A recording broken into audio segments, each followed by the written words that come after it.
Hello, friends. It's Kristen. Glad to see you. I'm so happy you're with me today. Today we're talking on our video about Monday's post, which was called Curiosity Keeps the Cat Alive. And I called it that because, back in the day, the popular phrase was curiosity killed the cat. And actually, studies show that that's not true. Curiosity keeps the cat alive. So, what do I mean by that? I mean that I was reading some studies this week that indicate how enlivening it is for the body to be curious, to wonder. Now, so often I talk about how powerful it is to live in a state of childlike trust. And the reason for that is because this parasympathetic system that I'm always talking about is activated by feelings of safety. So when you live in the feeling of trust, you automatically are telling yourself that you're safe in that moment. And when you're safe, then your body orients around this parasympathetic system that promotes heart coherence, and heart coherence activates all the chemicals and chemistry and biochemistry in the body that is restorative and rejuvenates and revitalizes and activates. And that's what we want in terms of keeping our biology in the youthing framework rather than the aging framework.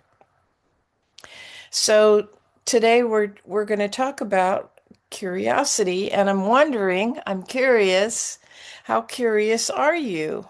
How many times a day do you go to Google because you wonder about something? Not so much, is Walgreens open at 8 o'clock, but I wonder why this happens, or I wonder how it is that this mechanism works. One thing I was Googling lately was about the solstice. We have one coming up, or is it the equinox? See, that's what I was looking up. What's the difference between the solstice and the equinox? Anyway, I believe it's the equinox. It's coming up in June, and it was so fascinating, y'all, really about the earth is revolving around the sun, but the earth is tilted, and because it's tilted, the way the light hits it gives us seasons and how important that is. And I was really so fulfilled by getting that information and understanding a little bit better about my relationship to the world, and the earth's relationship to the sun, and the relationship of all of that in the bigger picture of the cosmos.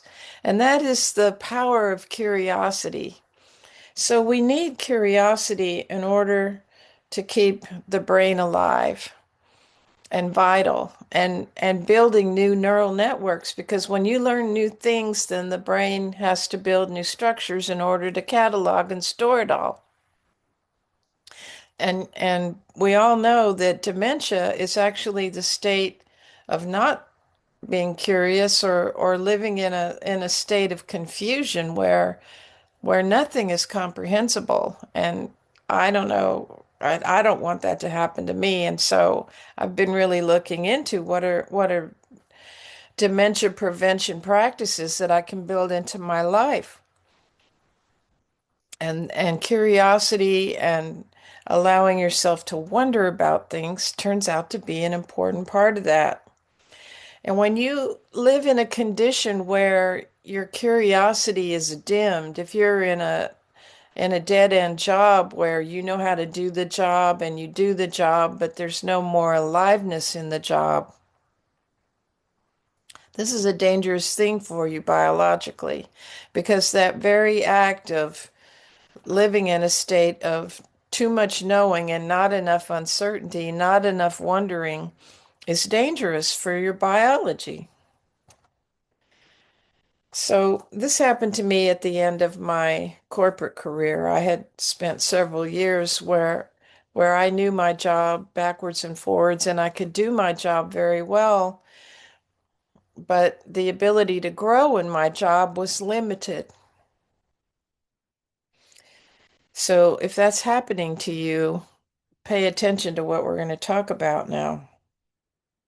The science around this is very interesting, and I'm going to come at it from a couple different angles so you won't think that this is just one way of looking at it. Susan Engel at Williams College was studying children. Now, this is a pretty amazing number, but if you've had a child or a grandchild, you'll relate to this. Children, on average, ask 107 questions per hour. Per hour, y'all. 107 questions per hour. Well, what does that tell you? I mean, it's several questions a minute, right? And it tells you that their brain is always in a state of wondering about things. Well, why does that happen? And then you try to answer that, which may not even be something you know the answer to if you're like my grandson. And then they're like, well, why does that happen? And why does that happen? And it actually gets kind of annoying after a while because no matter what, their curiosity refuses to be satisfied. But the upside of that is that their brains are growing, they're building, they're creating, and so it's the brain is constantly hungry for data. Tell me more, tell me more, tell me more. And that's what Susan Engel studied. But the bad news that she found out is that when kids got into school, by the time they were in fifth grade, they were asking less than one question per hour. And you can see how devastating that sharp drop is and why it is that children, for the most part, don't like school. Most of them, I don't know, studies show, but many children just don't like school. And part of the reason is because it has dampened their natural curiosity. Instead of being focused on allowing children to ask and answer questions as a way to learn and grow, we start to tell them what they need to know without any curiosity. And so we're trying to jam in data that their brain isn't hungry for. And this creates a deep disconnect between children and their natural curiosity. So Engel's conclusion was that you can lose your curiosity and never get it back. I don't think that's true, but I do think that you have to want to get it back and begin to cultivate it. Now, Matthias Gruber at University of California, Davis published in the journal Neuron in 2014 that trivia questions, high curiosity questions, activated certain parts of the brain. And it turns out that those parts of the brain were the same parts of the brain that are activated by food and sex. Well, what does that tell you? That curiosity ranks really highly up there with the things that the body thinks is extremely, extremely important because food and sex are primary drivers for any human being. So, curiosity can be regarded in that sense as a neurochemical event. It's not so much a skill, it's not something that you have to learn, it's something that your body is made to have naturally present. It's already built in, and if it's gotten stamped out, then we need to excavate it, take all the ideas off of the top of it that are keeping it from firing and let yourself be wondering about things again. And also, one other little interesting factoid is that when you're in this state of arousal biochemically from curiosity, the facts that you learn are remembered better. Now, a third area, there's a chemical called BDNF, brain-derived neurotrophic factor. sometimes called, a lot easier to remember, Miracle Grow for the brain. So this BDNF is a stimulant. It builds new neural connections. This is very important. If you're going to retain the information that you gather when you're curious, you need to have neural connections. This is also increased, BDNF is also increased when you meditate, when you exercise, and when you fast. So that gives you more indication of another, and more evidence of how important curiosity is because this neural connecting factor is built in these same ways. So then maybe the most interesting to me is a scientist. She's not with us any longer, but her name was Rita Levi Montalcini. She lived to be 103 years old, same age as my mom, by the way. And she was a neuroscientist. She worked all her life in the field of neuroscience, and she discovered something called nerve growth factor. And by using her own discovery, she knew to keep on asking questions, and she was functioning as a scientist well into her 90s. And like I said, only passed away after she lived to be 103, and her mind was sharp and engaged and working the whole time. So this isn't a coincidence. This is what curiosity, when it's cultivated over the course of a lifetime, does for the brain. Keeps it alive, keeps it vital, keeps it healthy. So I hope you're hearing a trend here. Curiosity keeps the cat alive. Now, following my notes.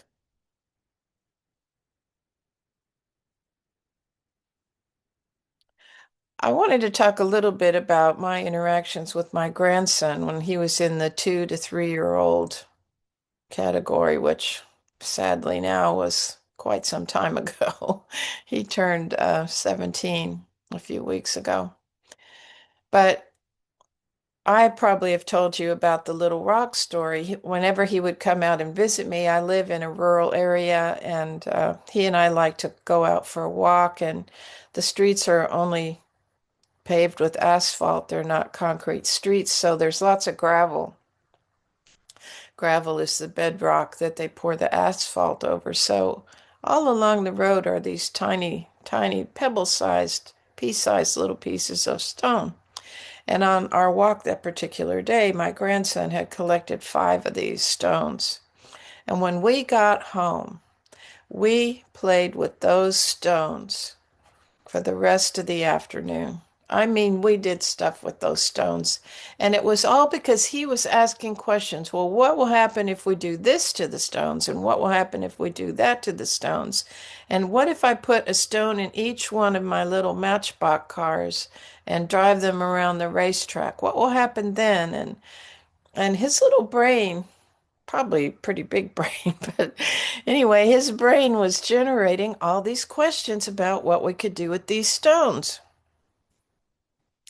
And he was so delighted with everything that we discovered. That's not something that I found in my research, but that's something that's been true to me. In my curiosity, in my wonderment, the things that I find out are delightful to me so often. I mean, sometimes not. But on the whole, the things that I'm curious about end up being delightful when I know more about how this works or why that happens. And as you can tell, I love to do this research about how to activate my biology to stay in the parasympathetic line and be in the healing and the revitalization activities that the body does that actually will make your biological age younger. So I encourage you to spend time around little kids if you have any good access to them because they don't have any problems with these questions, with being curious, with being filled with wonder, with being filled with awe. Awe is one of the very most vitalizing things that a body can feel. So that's the basis of our work today. And I wanted to do a guided practice, which I called the wonderment practice. So let's just take a couple of minutes and walk through this, the wonderment practice. And I hope you love this enough to come back and do it every so often. I think it'll be very good for you. So it's just a little tiny rewiring, if you've killed some of the curiosity that was alive in you when you were younger, this is part of the way to open that part of yourself back up. If you're driving, do it later. If you're listening, you can do this with your eyes closed or open, that doesn't matter. So step one, if you're with me, look up, and if you're listening, just bring your awareness into the room where you are and think about something that you've wondered about. Doesn't have to be anything complex. What's a good recipe for a Singapore sling? How do you get the weeds to stop growing in your front yard? Anything that's applicable to your life. What's the best oil to use when you change the oil in your car? Wonder about something for a moment.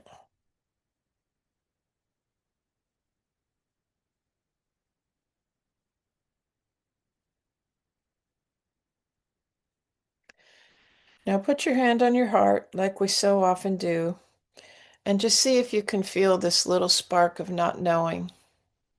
Just feel that little bit of wonderment that's activating your heart right now. Lean forward, lean into this experience of wondering. And if you've picked a good question, you're probably going to be feeling some dopamine right now because wondering triggers dopamine. That's the BDNF that we talked about earlier. It's starting to circulate in your brain. Just notice that.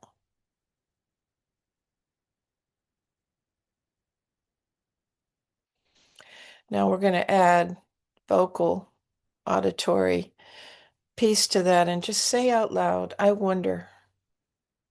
And if you want to say the whole sentence, I wonder about the recipe for a Singapore sling.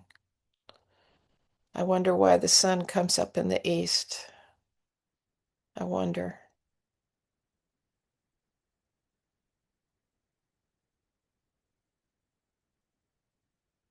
And just notice if you feel any pleasure at being a beginner in the area that you've asked your question about. Just notice how playful it is, how delightful it is to be wondering about something.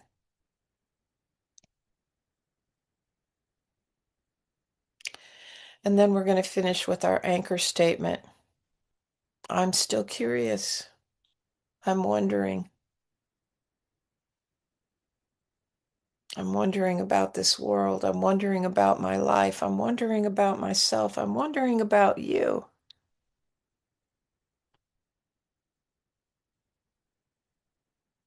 So that's the little seed that we've planted about wondering. Given the right conditions, this seed can grow into something that really activates youthing mechanisms in your body. To think that you know everything you need to know is really to start the trip downward off the mountain.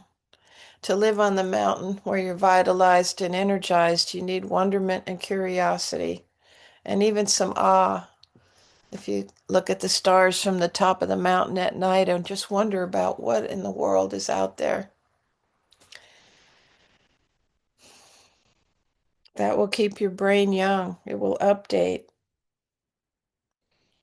it will activate, it will build.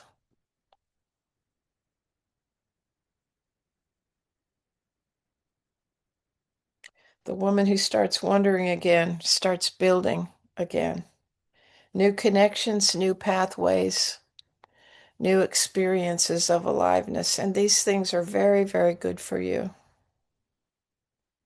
So this week, try your wonderment practice just once a day. Just wonder about something. Find something to wonder about and be curious.